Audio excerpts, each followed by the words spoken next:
Hello, everyone. Welcome back to the channel. In this episode, I guess, I don't know, in this video, I wanted to cover just like a tiny chunk of Baron Coleman's podcast, like live stream the other day. This is from episode 44. And there's a ton of information in this episode. So by all means, if you are following the Charlie Kirk case, if you want more information, I urge you to go watch the episode in its entirety. But I found this particular section really interesting, and I wanted to share it and talk about it a little bit. Before I do that, I just want to thank everyone for being here. If you're enjoying the content, please like the video, subscribe. And I did also recently set up a Buy Me a Coffee account because I am not monetized at this point. I don't know how long it will take to get monetized. It takes some time. There's some requirements you have to meet, and I'm chugging away and working hard at getting there. But until then, if you're looking to support the channel at all, you can certainly do so through that link. And no pressure. You certainly don't have to. I'd be happy with just some likes and some subscriptions. So by all means, share the video if you are ever so inclined. And let's go ahead and hop into this portion of Baron Coleman's live stream from the other day.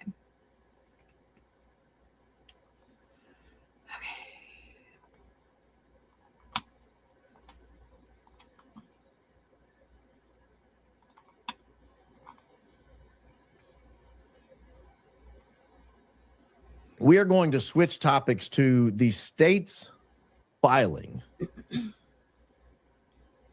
Now, this was given to me by Blake Bednarz on a X space last night. He texted this over to me. This is the filing, and there's some things I want to read out of it because it gives us real keen indication, perhaps, of what the state is intending to argue in the Tyler Robinson case. If you guys recall. Really briefly, if for some reason some of you are watching my content, but you don't know who Baron Coleman is, which would shock me because Baron has grown super fast for a very good reason. He's an attorney. He's practiced law for many years, and he has a lot of knowledge around it, which makes his information really valuable. So certainly check out his channel and definitely subscribe because he's really fantastic, and he's recently gone basically the YouTube route full time. So he's streaming very consistently, very regularly, and there's a lot of information that he's sharing, and it's great. So I definitely urge you to check him out. Paul, there was a problem where one of the prosecutors had a child who was at the event. One of the county prosecutors who is actively prosecuting Tyler Robinson had a child who was at the event. I'll show you in a moment where that child was. I believe it's a female child. I believe I know exactly who it is. I'm confident I know exactly who it is, but I'm not going to name. Before he dives in too quickly, I actually wanted to put this out there. I have not been able to watch all of his content in its entirety because he does stream for quite a period of time, and there's a lot of information, and there's other people who are streaming at the same time with information that I want to try to get. So I'm watching people here and there. And he doesn't mention it during this episode that I noticed. If I missed it, let me know.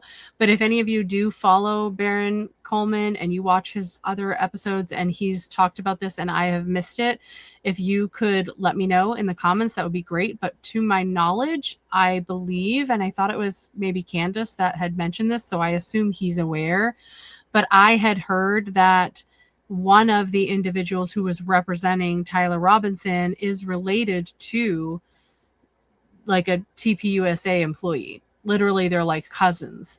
So I don't know how that even is kind of something that is possible and not just immediately corrected, because I don't know how you could possibly take someone who supposedly, you know, if they're connected to TPUSA and they had a friendship with Charlie Kirk and Erica is the victim in this case, I have no idea how it would ever be possible or legitimate to have a family member from someone from that side of the aisle representing and defending Tyler Robinson. It makes zero sense to me. I don't know if he's talked about this before, and I just, maybe at this point it's been verified that that's not true. I'm not sure. Again, if you have information, please let me know, because I don't know. I just remember hearing about that, and I really would love to know like his opinion on it. If nobody comments and nobody, maybe I'll try to like super chat him during a live stream at some point, just to see if he can clarify, if he has information on it, because I really, really would like to have better understanding about that in particular. On here, but I'll say her, because that cuts 50% of the population out. But this is the state's motion in opposition to disqualify the Utah County Attorney's Office.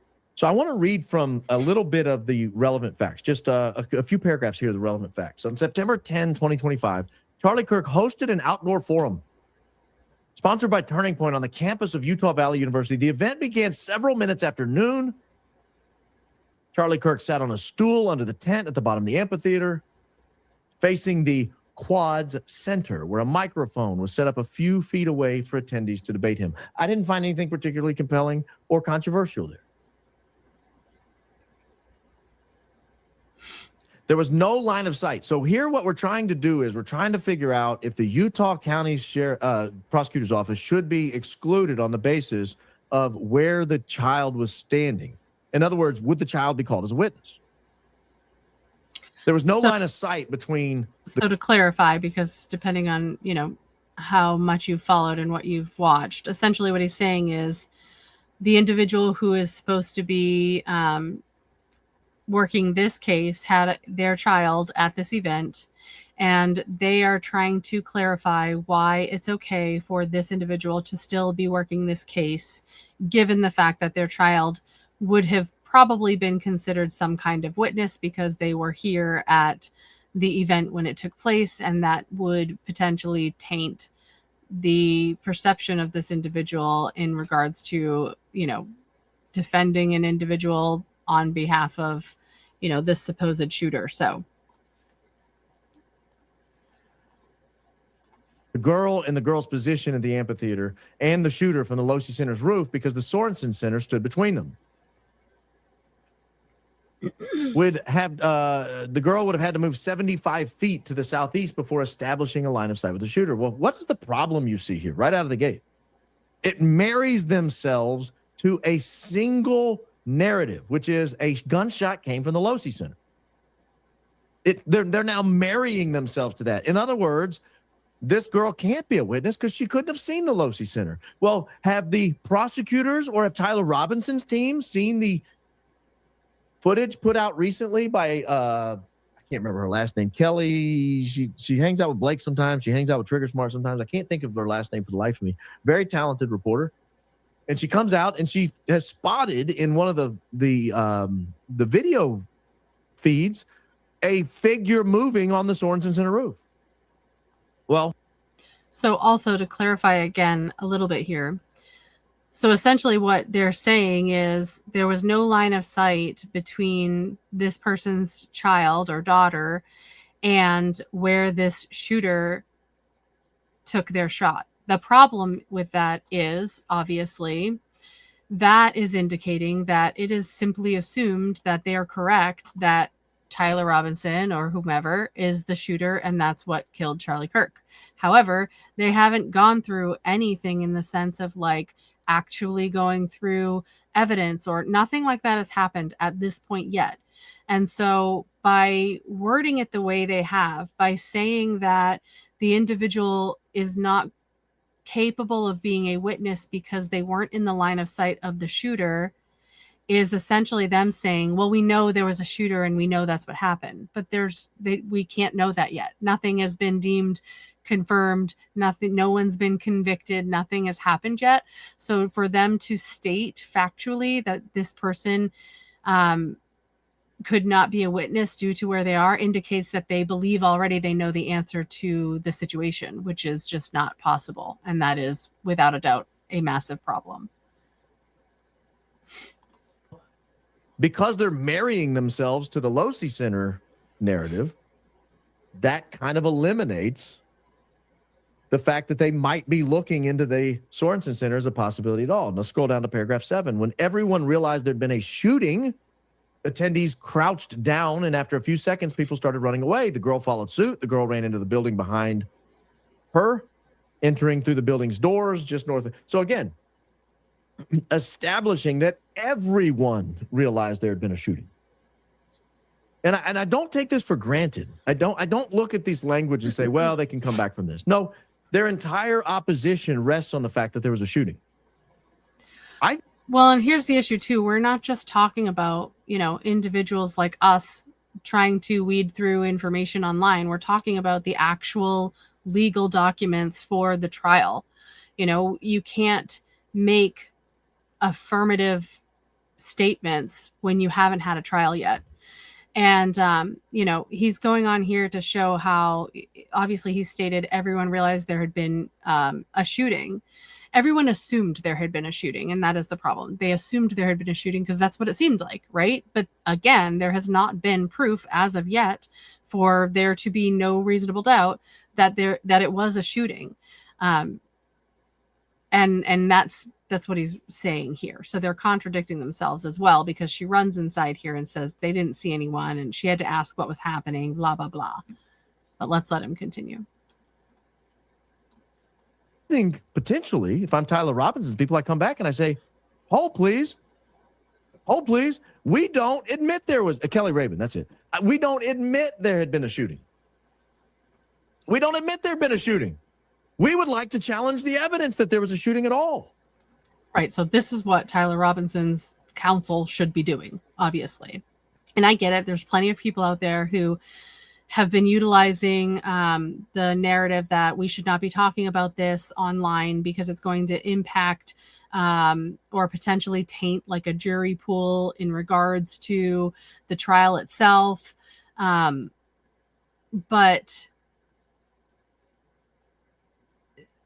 what was I going to say?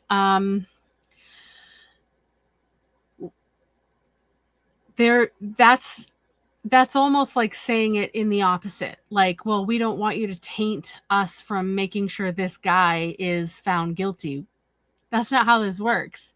You don't get to deem someone guilty and then be like, make sure he's found guilty. That's not how this works. It's not how it's supposed to work. Okay. So by saying that, it simply isn't true. It's just not true. We've not seen any evidence of a shooting. I've not seen video footage circulating of a shooting. And it's safe to say, according to lots of evidence, that there have been a lot of people who have done a lot of research into this case. And there has also been a lot of evidence proving that the FBI has not been doing very diligent and very thorough work on determining or gaining evidence for this trial. And just for a reminder, again, I've brought it up before, but for example, Harrison, who works on InfoWars with Alex Jones, he had specifically, he himself, during a live stream with Candace Owens, stated that he had been informed 2 weeks prior to Charlie's assassination that Charlie Kirk's life was on the line and that someone was planning to murder him. He stated that. He posted it on a public forum. And he also admitted just the other week that the FBI has never once reached out to him to clarify what he meant by that. I don't care if they have a video showing a person on that roof and they see it from start to finish, not a cut one that they showed everybody else, but they see this person take the shot. I don't care, because in that video, you still can't see without a doubt that that's Tyler Robinson. Because if you ask me, the kid that they keep trying to say is him in all these videos and pictures doesn't look anything like him. And the point of that is, if people had foreknowledge, people who were not supposedly in these groups of people talking about this, these left-wing groups, Tyler Robinson's boyfriend or whatever, like, they're not part of that group. Harrison is not part of those groups of people. And if he's getting some kind of information about this before it takes place, it's safe to say that needs to be looked into, because just because you're making an assumption that what you saw in the video is for sure the people you think it is, we've got other potential evidence saying it could be something else altogether. And if you're not following up on that, what are you doing? Not only that, but the FBI also still has not followed up with the restaurant that Tyler Robinson was seen at. He sat at a bar and interacted with the people in the restaurant. He ate his meal 3 hours away from UVU campus on the same day. There's receipts from his credit card being used at the restaurant, so we know he was there. And the individuals from the restaurant specifically reached out to the FBI, and they still have yet to reach back out to them to interview them and ask them about that night and what they saw and how the interactions with Tyler Robinson was. So when people want to talk about how, well, they have the information they have, they're just not sharing it. They're not reaching out to people. These people are confirming that they are not reaching out to them.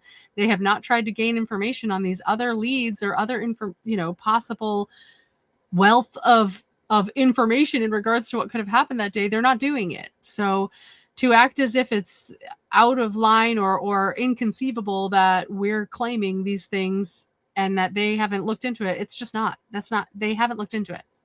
Because if you ask me, they already have their mind made up, or they already knew. They don't need to look into it if they know that they're behind it or whoever's behind it. If they know what's going on because they know the bigger picture and we don't, they don't need to. And that's what I believe, but who am I? I've seen nobody take a gunshot in any video footage. There are alternative explanations for how these injuries could happen, but no, this is the Utah County Prosecutor basically marrying themselves to this. She never looked back at Charlie Kirk. Thus, she did not see him get carried away or see his wound. Also, she did not see anyone in the crowd or elsewhere with a gun. Did not see anything that made her believe anybody she saw was involved in the shooting. Again, establishing that she should not be called as a witness. She didn't see anything. Well, it does the exact opposite, does it not? We're all speaking of this as if it, without a doubt, was a shooter. And then she's going on to say that as far as she knew, no one and herself never saw anyone with a gun. So why are we assuming that we know for sure the situation that happened if nobody saw anything? We'll question that in just a second. Final thing from the statement of facts here. Even after running into the building, she did not know what happened. In other words, ladies and gentlemen, according to the Utah County Prosecutor's Office, people in the crowd were unaware there was a shooting. You understand how significant that is right there. In an attempt to save the Utah County Prosecutor's Office, they're now hedging on the fact that witnesses might not believe there had been a shooting.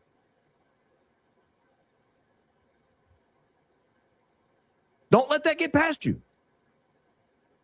On the one hand, they're saying we can't be excluded because there was a shooting and she didn't see the shooting. On the other hand, they come right back behind it and say, in fact, the witness didn't even know there had been a shooting. You were at a shooting and didn't know there was a shooting? In fact, she just heard secondhand somebody had been. It's so sloppy. And I feel like it's just the theme, like the running theme for all of this. It's just so sloppy. And I feel like it's because they're not trying. You know what I'm saying? Like, this is another reason why people are so adamant about the fact that someone else is behind this, someone important, someone powerful, because it seems like you're just putting information out to try and quiet the crowds, like as if like putting this out is enough that like just us little Joe schmoes like sitting behind our computers will be like, oh, well, but in reality, it just looks sloppy and messy. Like they're just being lazy about it. And that just makes it look even more suspicious, if you ask me. Shot. She sent 2 messages. We'll check out those text messages in a second to her family about the shooting. Those 2 text messages read, someone got shot. I'm okay. Everyone is going inside.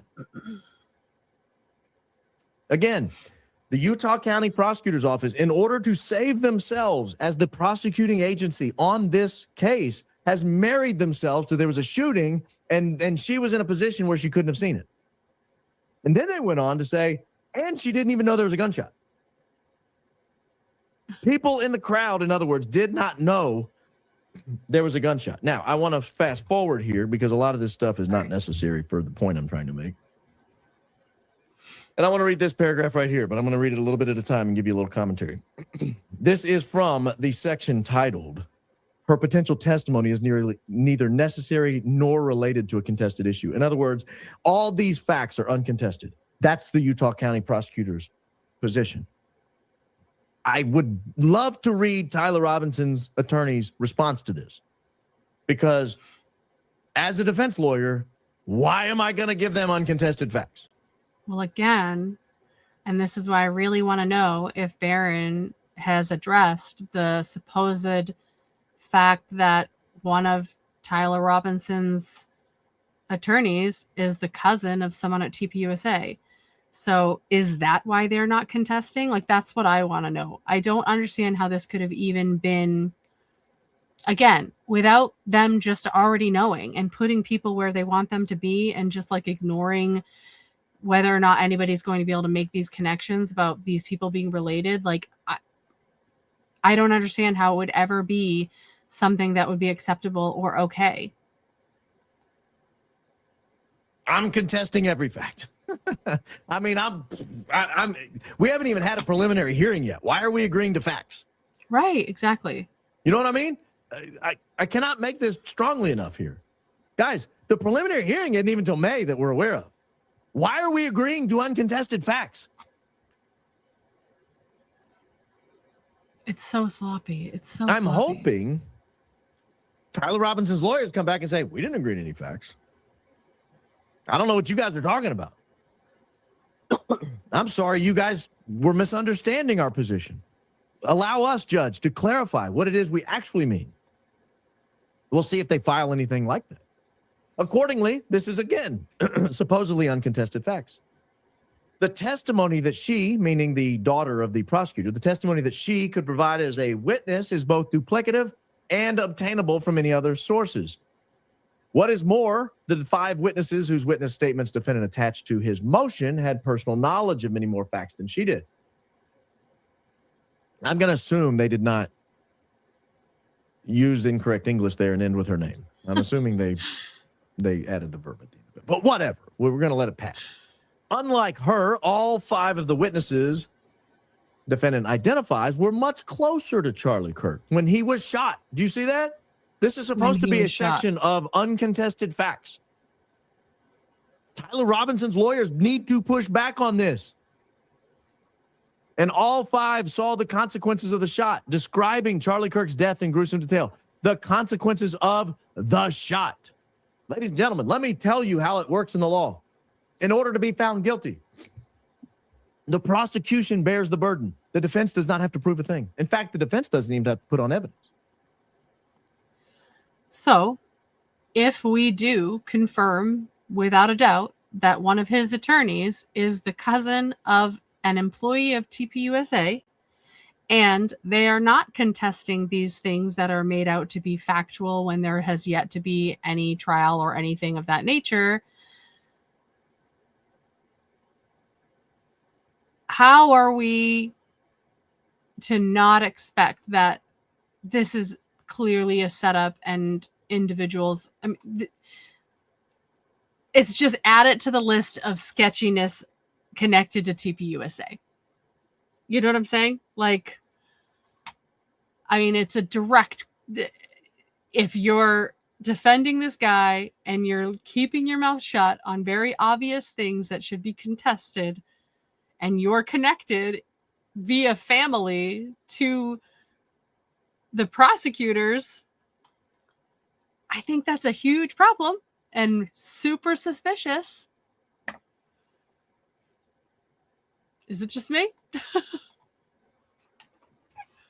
The defense does not have to put on a case at all. The defense, in fact, in every jurisdiction I've tried a case in, I've never tried a case in Utah, admittedly. In every jurisdiction I've tried a case in, I think it's been 10 or 11, maybe 12 different states I've tried cases in, criminal cases.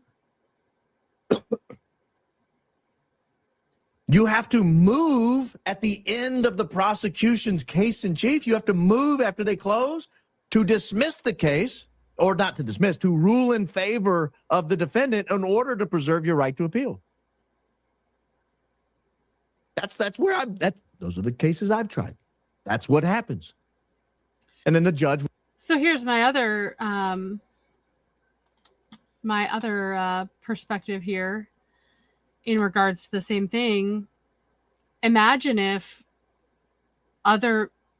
let's say we get, again, I don't know, I've not done the research. I know it's been presented as fact that this individual, that's one of the attorneys representing Tyler Robinson, is the cousin of a TPUSA employee.